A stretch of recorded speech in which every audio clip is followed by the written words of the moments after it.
Students, welcome to my YouTube channel. आज हम जो है जर्नल एंट्री की जो बैंक से रिलेटेड एंट्रियां हैं उनके बारे में करेंगे। कल हमने किया था टाइप्स ऑफ जर्नल एंट्री की जर्नल एंट्री के क्या टाइप्स हैं, जिसमें सबसे पहले हमने सिंपल एंट्री के बारे में पढ़ा, फिर कंपाउंड एंट्री के बारे में पढ़ा, फिर ओपनिंग एंट्री के बारे में पढ़ा, एडजस्टमेंट एंट्री और रेक्टिफाइंग एंट्री के बारे में हम लेटर ऑन बाद के वीडियो में पढ़ेंगे। तो इनकी ब्रीफ एक्सप्लेनेशन मैंने आपके बीच में दी थी। आशा है कि आप लोगों ने वो पिछली वीडियो देख ली होगी और आपने सिंपल एंट्री, कंपाउंड एंट्री और जितनी भी ओपनिंग एंट्रियां उनके बारे में पूरा ज्ञान प्राप्त कर लिया होगा। क्योंकि आज जिस एंट्री की बात हम कर रहे हैं वो बैंक से रिलेटेड एंट्री है। क्योंकि आप सभी जानते हैं कि आधुनिक युग में प्रत्येक व्यापारी चेक के द्वारा पेमेंट करना और चेक के द्वारा रिसीव करना जो है पसंद करता है। अधिक जो ट्रांजेक्शन है या तो एटीएम के माध्यम से या ऑनलाइन ट्रांजेक्शन चलती है, तो इस प्रकार से जो ज्यादातर ट्रांजेक्शन होती है वो बैंक से रिलेटेड है। तो जब भी आप बैंक से रिलेटेड ट्रांजेक्शन करते हैं तो इस बात का विशेष ध्यान रखें कि जितनी भी बैंक से रिलेटेड ट्रांजेक्शन होती है वो बड़ी इंपॉर्टेंट होती है। क्योंकि मैंने आपको बताया कि आधुनिक युग में व्यापारी चेक के द्वारा रिसीव करना और चेक के द्वारा पेमेंट करना जो है वो बहुत अधिक पसंद करता है। और क्योंकि इलेक्ट्रॉनिक माध्यम से आज की डेट में जो पेमेंट की जाती है, चाहे वो आपका ऑनलाइन पेमेंट है, चाहे आपकी कोई भी किसी प्रकार की अदर पेमेंट है, तो वो ज्यादातर जो है और ये भी कहा जाता है कि जब चेक के द्वारा पेमेंट करी और चेक के द्वारा जब पेमेंट रिसीव की जाती है तो वह पेमेंट जो है वो ज्यादा सिक्योर मानी जाती है और साथ साथ में वह जो है वो प्रूफ के रूप में भी जो है वो काम करती है। तो अधिकतर ऑर्गेनाइजेशंस, अधिकतर बिजनेस, चाहे वो प्रॉफिट ऑर्गेनाइजेशंस हो चाहे नॉट फॉर प्रॉफिट ऑर्गेनाइजेशंस हो, बैंक के द्वारा जो है वो ट्रांजेक्शन करना जो है वो पसंद करते हैं। तो किस प्रकार से लिखा पुस्तकों में इसकी एंट्री की जाती है और किस प्रकार से इसे दिखाया जाता है, दैट इज वेरी इंपॉर्टेंट। तो बात ये आती है, क्वेश्चन अराइज है कि जो बैंक से रिलेटेड ट्रांजेक्शन है उनकी एंट्री कैसे करते हैं। सबसे पहले तो आपको पता होना चाहिए कि bank is A personal account. Bank या तो रिसीवर होगा या गिवर होगा।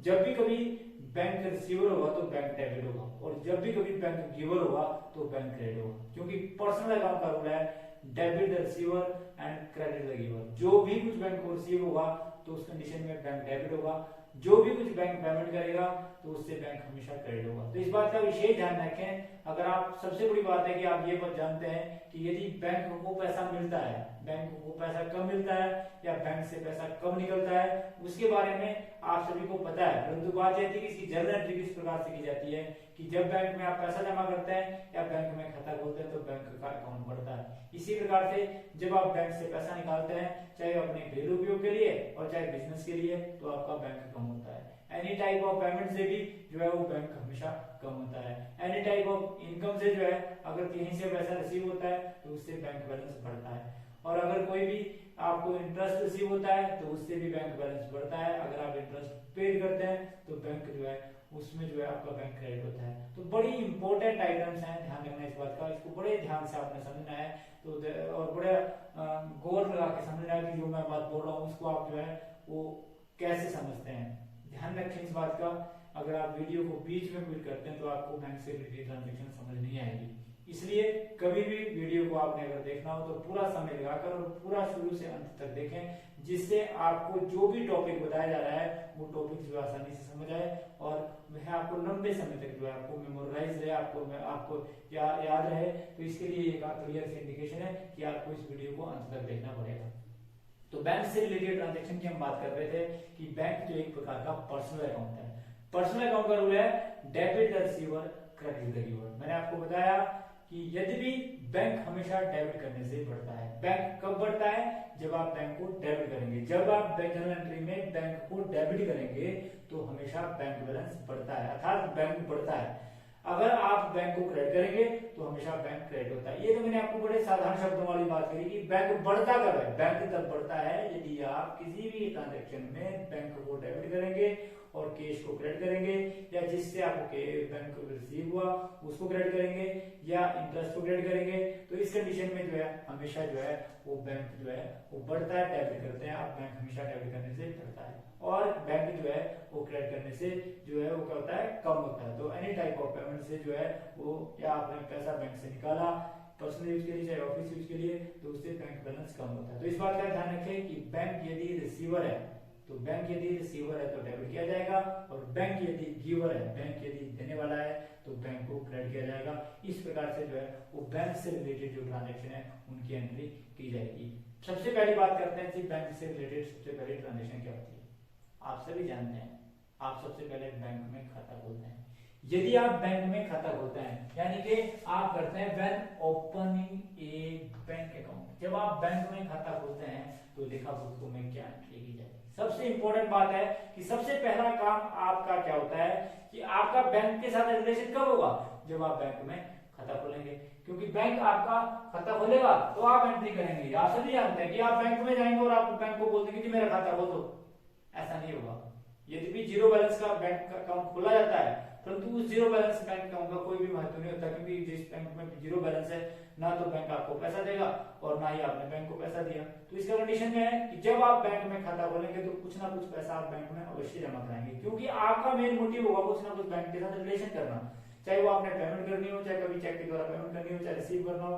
तो जब भी कभी आप बैंक में खाता खोलते हैं, यदि बात करते हैं, क्योंकि हम जिस बात बैंक अकाउंट की बात करते हैं हम जनरली करंट अकाउंट की, बिजनेसमैन के बैंक अकाउंट की बात करते हैं। यदि भी बैंक में आप सेविंग अकाउंट भी खोलते हैं, दूसरे अकाउंट भी खोलते हैं, परंतु जो सबसे मेन अकाउंट होता है वो बिजनेसमैन के लिए करंट अकाउंट होता है। तो जब भी कभी आप बैंक में खाता खोलते हैं तो करंट अकाउंट कभी भी जीरो बैलेंस से नहीं खुलता है। सेविंग अकाउंट जीरो बैलेंस से खुलते हैं, परंतु करंट अकाउंट का जो है वो मैंने आपको बताया कि बैंकिंग सेक्टर में बहुत अधिक महत्व है। तो जब भी कभी आप बैंक में खाता खोलते हैं तो पहली एंट्री करते हैं bank account debit to cash account. जब भी कभी आप बैंक में खाता खोलेंगे तो पहली एंट्री की जाएगी बैंक को डेबिट किया जाएगा और कैश को क्रेडिट किया जाएगा, अर्थात एंट्री करते हैं bank account debit to cash account, क्योंकि बैंक इज ए रिसीवर और व्हाट गोज आउट, देने वाला कैश गया, अगर कैश आता है हमारे से तो कैश गया ना जब हमने बैंक में खाता खोला, और बैंक में बैलेंस बढ़ा, बैंक में खाता हमारा बढ़ा, तो इसका मतलब है कि bank account debit to cash account. तो जब भी कभी बैंक में खाता खोला जाता है तो एंट्री की जाती है bank account debit, open a bank account, open a bank account with SBI, open a bank with Punjab national bank, open a bank with ICICI, whatever जिस भी बैंक में आप खाता खोलते हैं आप एंट्री करते हैं bank account debit to cash account. चाहे आप एचडीएफसी में खोलो, कहीं भी आप पोस्ट ऑफिस में भी यदि आप खाता खोलते हैं, यदि पोस्ट ऑफिस के बैंक में अगर आप खाता खोलते हैं तब भी आप एंट्री करते हैं bank account debit to cash account. इस बात का ध्यान रखें कि कभी भी जब भी कहीं बैंक में खाता खोला जाता है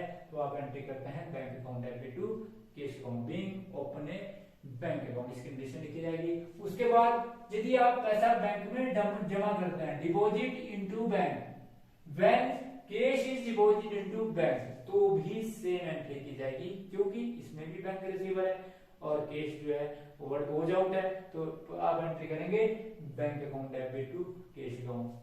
आप चाहे बैंक में खाता खोलो चाहे आप बैंक में पैसा जमा कराओ तो एक ही एंट्री होती है और उस एंट्री का नाम है bank account debit to cash account. तो इस प्रकार से जो है अगर आप बैंक में खाता खोलते हैं या बैंक में जो है वो पैसा जमा कराते हैं तो आप एंट्री करते हैं bank account debit to cash account. उसके बाद when cheque receive and deposit into bank next day, यदि आपको कोई चेक रिसीव हो और आप उसको जो है वो नेक्स्ट डे बैंक में जमा करते हैं तो भी सेम एंट्री की जाएगी। यदि आपको कोई चेक रिसीव हो और उस चेक को उस दिन तो आप अपने पास रख लेते हैं, परंतु अगले दिन जब आप उसको बैंक में जमा करते हैं, काम क्या हुआ, बैंक में जमा किया, अगर बैंक में जमा किया तो बैंक बैलेंस बढ़ा और आपने क्या जमा किया, चेक जमा किया, परंतु वो ये माना जाता है कि इक्विवेलेंट टू कैश माना जाता है। तो उस कंडीशन में आप एंट्री करेंगे bank account debit to cash account, फिर भी आप एंट्री यही करेंगे bank account debit to cash account. तीन कंडीशनों के अंदर मैंने आपको एंट्री बताई। अगर आप बैंक में खाता खोलते हैं या दूसरा काम आप क्या करते हैं कि आप जो है ओपन करते हैं बैंक में अकाउंट या डिपॉजिट करते हैं या कोई भी चेक आपको रिसीव हुआ और आप नेक्स्ट डे बैंक में जमा करते हैं, मतलब when check received deposit into bank next day, अगर आप अगले दिन जो इसको बैंक में जमा करते हैं तो एंट्री की जाएगी bank account debit to cash account. उसके बाद अगली एंट्री है क्या जी, अब आप बैंक में पैसा तो आपने जमा कर दिया, आपको चेक रिसीव हुआ उसको भी आपने बैंक में जमा कर दिया, आपने बैंक में खाता भी खोल दिया। अब अगला काम क्या होता है, बैंक में पैसा इसलिए नहीं जमा करा जाता कि बैंक में रहने देते हैं, बल्कि अगर हमारे को जरूरत है ऑफिस पर्पज के लिए चाहे पर्सनल यूज के लिए तो हम उस पैसे को निकालते हैं। तो जब हम पैसा बैंक से निकालते हैं अर्थात cash withdrawn from bank for office use. पहले बात करते हैं कि अगर आप ऑफिस यूज के लिए पैसा बैंक से निकालते हैं, जमा किया, जमा करने का उल्टा निकालना, विड्रॉ करना, तो इसकी उल्टी एंट्री जो पहले एंट्री करी थी आपने, तो अर्थात अब आप एंट्री करेंगे कैश अकाउंट डेबिट, कैश को डेबिट किया जाएगा और बैंक को क्रेडिट किया जाएगा, अर्थात लेखा पुस्तकों में एंट्री की जाएगी cash account debit to bank account. इस प्रकार से लेखा पुस्तकों में इसकी एंट्री करेंगे cash account debit to bank account. उसके बाद अगला काम है जी आपका cash withdrawn from bank for personal use. यदि आप पर्सनल यूज के लिए बैंक से पैसा निकालते हैं, ध्यान रखें इस बात का, यदि कभी भी बैंक से पर्सनल यूज के लिए पैसा निकाला जाता है तो आप सभी जानते हैं कैश और goods withdrawn by the proprietor for his personal use is called bank. व्यवसाय का स्वामी जब भी अपने निजी या घरेलू उपयोग के लिए कोई भी नकदी या माल या कोई भी चीज जो है व्यवसाय से निकालता है उसको ड्राइंग की संज्ञा देते हैं। अब आपने बैंक से पैसा निकाला पर्सनल यूज के लिए, तो इसका मतलब आपने ड्राइंग की, तो ड्राइंग चाहे वो पर्सनल यूज, चाहे आपका डोमेस्टिक यूज हो, चाहे पर्सनल यूज हो, चाहे प्राइवेट यूज हो, अगर आप बैंक से पैसा निकालते हैं तो ड्राइंग हमेशा डेबिट करने से बढ़ती है। तो पहली एंट्री की जाएगी drawing account debit to bank, अर्थात एंट्री करेंगे drawing account debit to bank. Drawing हमेशा डेबिट करने से बढ़ती है। और आपने पैसा निकाला, आपको मैंने अभी बताया कि अगर आप पैसा निकालते हैं, यदि बैंक गिवर है, देने वाला है, तो बैंक को क्रेडिट किया जाएगा। अगर ऑफिस यूज के लिए निकालते हैं तो कैश टू बैंक, अगर पर्सनल यूज के लिए निकालते हैं तो ड्राइंग टू बैंक। तो ध्यान रखें इस बात का, यदि आपका पर्पज ऑफिस का है तो उस कंडीशन में एंट्री की जाएगी कैश टू बैंक, और यदि आप पर्सनल यूज के लिए निकालते हैं तो आप एंट्री करेंगे ड्राइंग टू बैंक। तो इस बात का आप विशेष ध्यान रखेंगे कि आपने किस पर्पज के लिए जो है वो पैसा निकाला है, आपने पर्सनल यूज के लिए निकाला या ऑफिस यूज के लिए निकाला। उसके बाद अब आप सभी जानते हैं बैंक कई प्रकार की पेमेंट करता है, चाहे वो किसी व्यक्ति विशेष का देना हो, चाहे आपने एक्सपेंसेस की पेमेंट करनी हो। तो क्योंकि मैंने आपको बताया कि आधुनिक युग में प्रत्येक व्यापारी चेक के द्वारा पेमेंट करना और चेक के द्वारा रिसीव करना जो है वो पसंद करता है, क्योंकि जब भी कभी आप बैंक में खाता खोलते हैं, करंट अकाउंट खोलते हैं, उसी दिन बैंक आपको चेक बुक इशू कर देता है। और अब आप जो है जितनी भी पेमेंट करते हैं वो चेक के द्वारा करते हैं, और दूसरे व्यापारी से जितनी भी पेमेंट रिसीव करते हैं वो चेक के द्वारा रिसीव करते हैं। तो ऐसी कंडीशन के अंदर यदि आप चेक के द्वारा पेमेंट करते हैं, अगर आप पेमेंट करते हैं किसी क्रेडिटर्स को, when amount is paid by the bank by through cheque, कि बाय द चेक, कि अगर आप चेक के द्वारा पेमेंट करते हैं तो जिसको आपने पेमेंट करी उसके नाम को डेबिट कर दो, क्रेडिटर्स को, क्योंकि जिसका आपने देना होगा उसी को आप पेमेंट करेंगे। तो क्रेडिटर्स होते हैं जो व्यक्ति, जिन व्यक्तियों अथवा फर्मों का हमने कुछ देना हो, हमने उनको पेमेंट करनी है। अब हम उनको जो पेमेंट करते हैं वो चेक के द्वारा करते हैं, तो हम एंट्री करते हैं creditors account debit to bank account. यदि आप चेक के द्वारा पेमेंट करते हैं तो ऐसी कंडीशन के अंदर इस बात का विशेष ध्यान रखें कि any type of payment made by bank से हमेशा बैंक क्रेडिट होता है, क्योंकि बैंक जो है देने वाला है, क्रेडिट बैंक जो है गिवर है, बैंक जो है वो पेमेंट करता है, तो बैंक यदि पेमेंट करता है तो बैंक को क्रेडिट करता है। और जिसको पेमेंट करी, डेबिट द रिसीवर, देने वाले रिसीव करने वाले को डेबिट कर दिया जाता है, तो एंट्री करते हैं creditors account debit to bank account. तो इस प्रकार से एनी टाइप ऑफ पेमेंट से हमेशा बैंक क्रेडिट होता है, और जिसको आपने पेमेंट करी उसको आप डेबिट कर दो। पेमेंट किसको करी आपने, क्रेडिटर्स को, तो हमने क्रेडिटर्स को डेबिट कर दिया और बैंक को हमने क्रेडिट कर दिया। इस प्रकार से देखा उसको में इसकी एंट्री की जाती है। अब बात आती है एक्सपेंसेस की, any type of expenses paid by bank through cheque. अगर आप चेक के द्वारा पेमेंट करते हैं किसकी जी, एक्सपेंसेस की, तो क्रेडिटर्स के स्थान पर आप यहाँ लिखेंगे एक्सपेंसेस। जिस भी खर्चे की आपने पेमेंट करी, आपने रेंट पेड किया तो आप यहाँ लिखेंगे रेंट पेड अकाउंट डेबिट, अगर आपने सैलरी पेड करी तो आप लिखेंगे salary account debit to bank, अगर आपने वेजेस पेड करी तो आप लिखेंगे वेजेस अकाउंट डेबिट बैंक, अगर आपने ऑफिस एक्सपेंसेस पेड किए तो आप लिखेंगे office expenses account debit to bank, अगर आपने स्टेशनरी पेड करी तो आप लिखेंगे stationery paid account debit to bank account, अगर आपने पोस्टेज एंड टेलीग्राम दिया तो postage and telegram account debit to bank, electricity bill account debit to bank, water bill account debit to bank, carriage bill account debit to bank. कोई भी आप खर्चा करते हैं, stationery account debit to bank, administrative expenses account debit to bank, selling expenses account debit to bank, advertisement expenses account debit to bank. जो भी आप खर्चा करते हैं उस खर्चे को डेबिट करते हैं और बैंक को क्रेडिट करते हैं। एनी टाइप ऑफ पेमेंट से बैंक हमेशा क्रेडिट होता है। डेबिट किसको करते हैं, जिस खर्चे को आप करते हैं, जिस भी खर्चे का आप पेमेंट करते हैं उस खर्चे को डेबिट किया जाएगा। तो इस बात का ध्यान रखें कि कोई भी खर्चा अगर आप करते हैं तो इस प्रकार से लेखा पुस्तकों में इसकी एंट्री की जाती है। उसके बाद अब बात आती है कि अगर आपको कोई चेक रिसीव होता है, any check receive deposit into bank same day. यदि आप सेम डे कोई चेक आपको रिसीव होता है, ऊपर तो क्या कहा है कि अगर आप नेक्स्ट डे जमा करते हैं तब तो आप एंट्री करते हैं बैंक टू कैश, और अगर आप सेम डे जमा करते हैं, किसी बंदे से आपको चेक रिसीव हुआ और आपने सीधा ही बैंक में जमा कर दिया, तो उसकी एंट्री जो की जाएगी बैंक टू बंदे का नाम, चेक रिसीव हुआ इसलिए बैंक रिसीवर है, और किससे रिसीव हुआ, क्रेडिट द गिवर, देने वाले को क्रेडिट किया जाएगा। तो उसी कंडीशन में आप एंट्री करते हैं bank account debit to debtors account. तो आप एंट्री करते हैं bank account debit to debtors account. किसी भी बंदे से अगर आपको कोई भी चेक रिसीव हुआ और उसको आप सेम डे बैंक में जमा करते हैं तो उसके लिए एंट्री की जाएगी bank account debit to debtors account. अगर आप सेम डे जमा ना करते, नेक्स्ट डे जमा करते, तो हम एंट्री करते बैंक टू कैश। परंतु यदि आप सेम डे जमा करते हैं, ध्यान रखें इस बात का विशेष ध्यान रखें कि उसमें क्लियर लिखा होता है कि आपने सेम डे जमा किया या नेक्स्ट डे जमा किया। तो अगर आप सेम डे जमा करते हैं तो एंट्री की जाएगी बैंक टू बंदे का नाम जिससे आपको रिसीव हुआ। अगर राम से रिसीव हुआ तो एंट्री करेंगे बैंक टू राम, अगर श्याम से रिसीव हुआ तो एंट्री करेंगे बैंक टू श्याम, अगर मोहन से रिसीव हुआ तो एंट्री करेंगे बैंक टू मोहन, अगर सोहन से रिसीव हुआ तो एंट्री करेंगे बैंक टू सोहन, अगर सीता से रिसीव हुआ तो एंट्री करेंगे बैंक टू सीता, अगर गीता से रिसीव हुआ तो एंट्री करेंगे बैंक टू गीता। तो जिससे भी आपको रिसीव हो तो आप एंट्री करेंगे बैंक टू बंदे का नाम। ध्यान रखें इस बात का कि अगर आपको कोई भी चेक रिसीव होता है उसे आप सेम डे बैंक में जमा करते हैं तो एंट्री की जाएगी बैंक टू बंदे का नाम। इस प्रकार से लेखा पुस्तकों में इसकी एंट्री की जाएगी।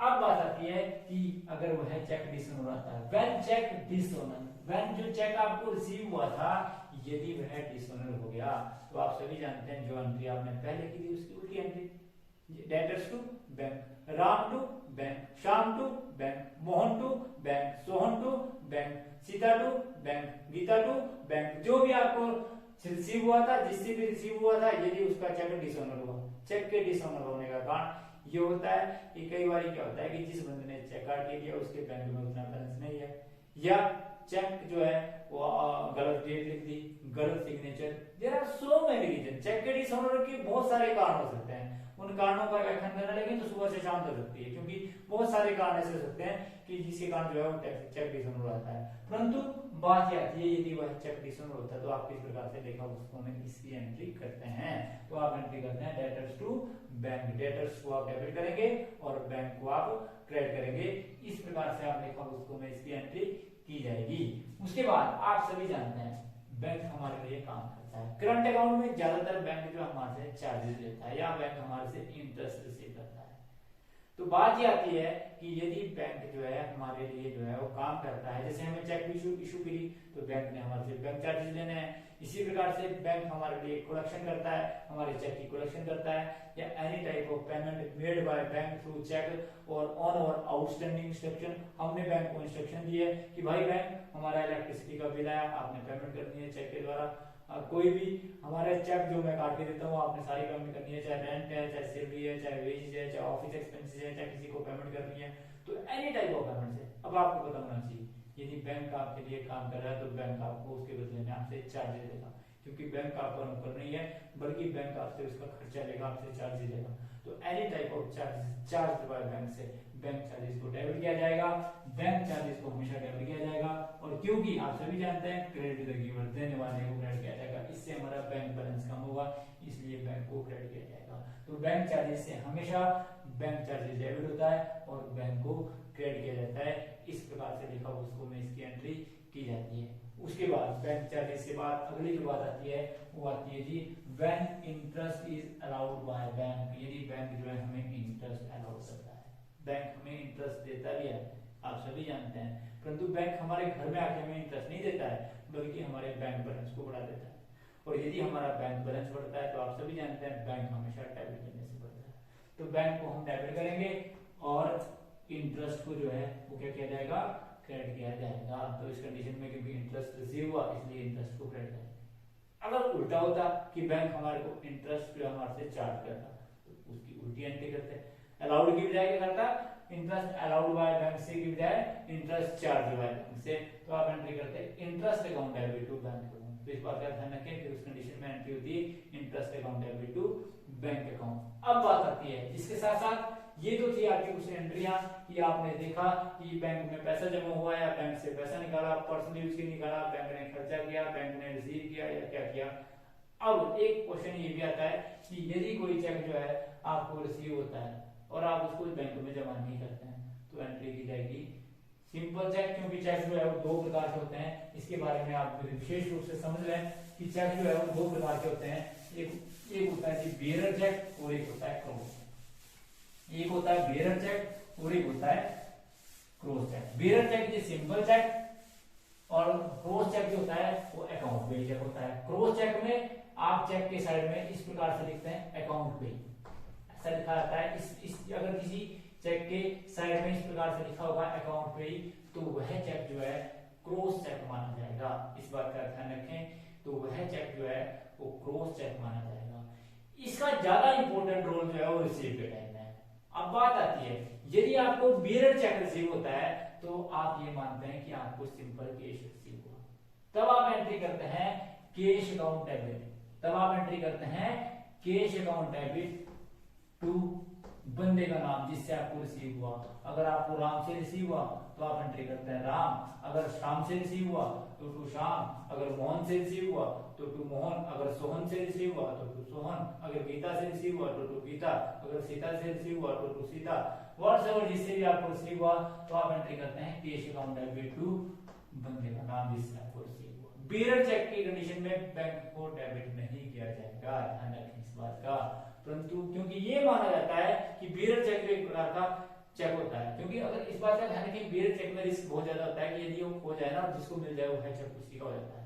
क्योंकि इस बेयरर चेक में जो है ये कहा जाता है जैसे इसके नाम से कह रहे कि वाहक चेक, कि जो चेक को लेकर आया जिसके पास वो चेक है बैंक उसको पेमेंट कर देगा, क्योंकि बैंक ने तो पेमेंट करनी है क्योंकि बंदे के पास चेक है, क्योंकि उसके अकाउंट में जमा है, उसके साइन भी है, सब कुछ है, डेट भी है। तो बेयरर चेक जो है एक प्रकार का ऐसा चेक होता है जो कैश की तरह माना जाता है, इसलिए इसकी एंट्री करेंगे कैश टू बंदे का नाम जिस बंदे से आपको बेयरर चेक रिसीव हुआ। परंतु यदि क्रॉस चेक हुआ when information are not given ना, चेक जो है वो रिसीव सिंपल माना जाता है, उसको बेयरर माना जाता है। परंतु अगर आपको कोई चेक जो है वो क्या हो क्रॉस चेक रिसीव हो, तो अगर क्रॉस चेक रिसीव होने पर इस बात का ध्यान रखें कि अगर आपको इस प्रकार का चेक रिसीव हो, क्रॉस चेक रिसीव हो, तो हमेशा आप एंट्री करते हैं बैंक टू बंदे का नाम जिससे आपको रिसीव हुआ। बड़ा इंपॉर्टेंट टॉपिक है, ध्यान रखना इस बात का। बैंक टू बंदे का नाम, बैंक टू श्याम, आपको श्याम से जो है वो क्रॉस चेक रिसीव हुआ तो ऐसी कंडीशन में बैंक डेबिट होगा। बेयरर चेक की कंडीशन में कैश को डेबिट किया और क्रॉस चेक की कंडीशन में जो है वो बैंक को डेबिट किया और शाम को जो है वो क्रेडिट किया। तो ये था कि बेयरर चेक और जो आपका क्रॉस चेक है उसमें के बीच में क्या अंतर है और उसी किस प्रकार से देखा उसको मैं एंट्री करते हैं। ध्यान रखें, बार बार बोल रहा हूँ कि बेयरर चेक और क्रॉस चेक के बारे में आप बड़ा ध्यान से सुने कि अगर आपको कोई सिंपल चेक रिसीव होता है, बेयरर चेक से रिसीव होता है, नेफ्ट चेक रिसीव होता है, तो आप एंट्री करते हैं कैश अकाउंट डेबिट टू जिससे आपको रिसीव हुआ। और अगर आपको ध्यान रखें इस बात का क्रॉस चेक रिसीव हुआ तो उस क्रॉस चेक को चाहे खो भी जाए उसी के लिए महत्व है जिसके नाम हुआ चेक इशू किया। इसलिए क्रॉस चेक जो है हमेशा सेफ माना जाता है और अकाउंट पे चेक माना जाता है। उसका जिस उद्देश्य के लिए आपने दिया है उसी उद्देश्य के लिए प्रयोग होता है और जिसको दिया है वही उसका प्रयोग कर सकता है और अन्य व्यक्ति उसका प्रयोग नहीं कर सकता है। यदि खो भी जाए तो इतना ज्यादा रिस्क नहीं होता है।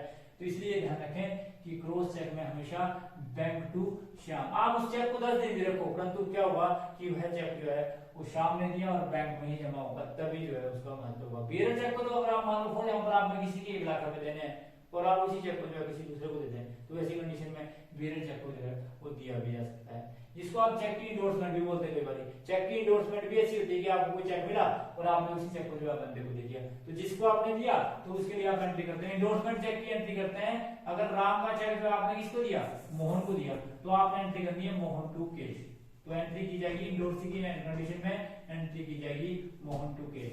लेकिन इंडोर्समेंट क्या चीज होती है, आप फॉर एग्जांपल राम और श्याम, राम और आपका राम से आपने पैसे लेने थे, कितने लेने थे 1 लाख रुपए और आपने मोहन के देने थे, तो राम ने आपको चेक दे दिया, आपने उसी चेक को जो है मोहन को दे दिया, तो इसको बोलते हैं चेक की इंडोर्समेंट करना कि आपने चेक जो है उसको दे दिया। क्योंकि फॉर एग्जाम्पल राम ने तो आपका देना था, राम ने आपको 1,00,000 रुपए का चेक दिया और आपने मोहन के 1,00,000 रुपए देने थे, तो आपने क्या किया, जो राम से चेक मिला ना वो मोहन को दे दिया। इसको बोलते हैं चेक की इंडोर्समेंट। ध्यान रखने की बात का कि चेक की इंडोर्समेंट का मतलब होता है कि आपके पास 3 पार्टी होती है कि जिससे आपने, एक तो खुद की पार्टी आप हुए, एक पार्टी जिससे आपने लेना था और एक पार्टी जिसको आपने देना था। तो जिससे आपने लेना था पहले आपने उससे लिया, या आपने सीधे ही बोल दिया कि मेरे को ना देकर ना मोहन को दे दे, तो इसको भी आप एंडोर्समेंट बोलते हैं। तो ऐसी कंडीशन में एंट्री होती है मोहन टू केश। आपने मोहन का लेना था इसलिए मोहन टू केश, आपने राम से लेना था इसलिए आपने एंट्री केश टू राम की। तो इस बात का ध्यान रखें कि इंडोर्समेंट में जो है इस प्रकार से एंट्री की जाती है। तो ये बैंक से रिलेटेड एंट्रियां थी।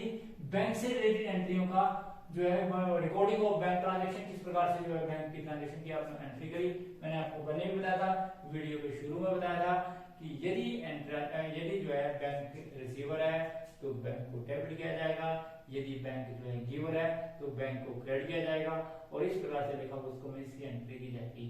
जो अब इस बात का ध्यान रखें कि जो इसका जो थ्योरेटिकल पोर्शन है मैंने आपको इस वीडियो में बताया, जो प्रैक्टिकल पोर्शन है, क्योंकि मेरे चाहने वालों का ये आग्रह है कि वीडियो को ज्यादा लंबा ना किया जाए बल्कि वीडियो को छोटे छोटे पार्ट में डिवाइड किया जाए, तो इसलिए मैं इसके अंदर जो है आपको थ्योरेटिकल पोर्शन पढ़ा रहा हूँ। जो अगली वीडियो आएगी वो आपकी प्रैक्टिकल इसके प्रैक्टिकल पोर्शन की आएगी। तो ध्यान रखें कि इसका जो प्रैक्टिकल पोर्शन है किस प्रकार से जो आपके पास ट्रांजैक्शन दी होगी उसको कैसे प्रैक्टिकल इंप्लीमेंटेशन दी जाएगी वो आपको बताया जाएगा अगली वीडियो के अंदर। आप जो है बड़े ध्यान से पहले इसका थ्योरेटिकल पोर्शन पढ़ लें। मैंने जैसे आपको बताया किसी भी चीज की व्यवहारिक ज्ञान प्राप्त करने के पश्चात उसकी प्रैक्टिकल इंप्लीमेंटेशन जो है वो बहुत ज्यादा जो है वो इम्पोर्टेंट हो जाती है, क्योंकि थ्योरेटिकल पोर्शन की नॉलेज होनी जो है बहुत पहले सबसे पहले जुड़ी है। जब अगर आपको थ्योरेटिकल पोर्शन की नॉलेज होगी तो आप दिमाग से काम करेंगे, और दिमाग से जब काम करेंगे तो वह आपको लंबे समय तक याद रहेगा, क्योंकि अकाउंटिंग में ये कहा जाता है कि किसी भी चीज को आप क्रैमिंग नहीं कर सकते, बल्कि आपको उसकी बार बार जो है वो एक बार थ्योरेटिकल पोर्शन को ध्यान से समझना पड़ेगा, फिर उसकी प्रैक्टिकल इंप्लीमेंटेशन को देखना पड़ेगा। तो इस प्रकार से हमारा आज का जो टॉपिक था वो रिकॉर्डिंग फॉर बैंक ट्रांजैक्शन था। Thanks for watching the video. Please like and subscribe my channel and press bell icon for next notification.